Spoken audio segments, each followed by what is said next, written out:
পাকিস্তানের করাচিতে অনুষ্ঠিত হয়েছে বহুজাতিক নৌসামরিক মহড়া আমান 25।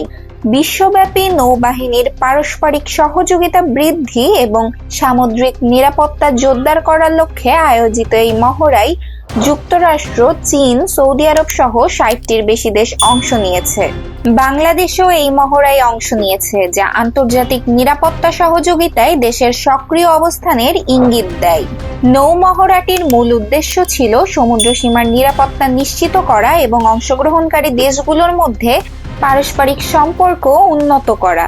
এতে অংশ নেওয়া দেশগুলোর নৌবাহিনী বিভিন্ন সামরিক সক্ষমতা প্রদর্শন করে।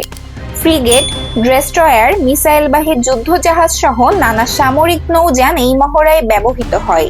পাশাপাশি বিশেষ বাহিনীর সদস্যরাও এতে অংশ নেয়, যা প্রতিরক্ষা কৌশল ও অপারেশনাল দক্ষতা বাড়ানোর জন্য গুরুত্বপূর্ণ। আমার নামে এই সামরিক মহড়া প্রতি 2 বছর অন্তর অনুষ্ঠিত হয়। এটি অংশগ্রহণকারী দেশগুলোর মধ্যে সমন্বিত প্রতিরক্ষা কৌশল উন্নয়ন এবং জলদস্যুতা, মানব পাচার ও অবৈধ মৎস্য শিকার রোধে অভিজ্ঞতা বিনিময়ের সুযোগ সৃষ্টি করে। আন্তর্জাতিক নিরাপত্তা পরিস্থিতি উন্নয়নে এই ধরনের বহুজাতিক মহড়াগুলো গুরুত্বপূর্ণ ভূমিকা রাখে বলে বিশ্লেষকদের মত। বিশেষ করে দক্ষিণ এশিয়া ও ভারত মহাসাগরীয় অঞ্চলে নৌ চলাচলের নিরাপত্তা নিশ্চিত করতে এই মহড়া কার্যকর ভূমিকা রাখতে পারে বলে মনে করা হচ্ছে। Pranati Rahman, international desk, press 20 Bangla.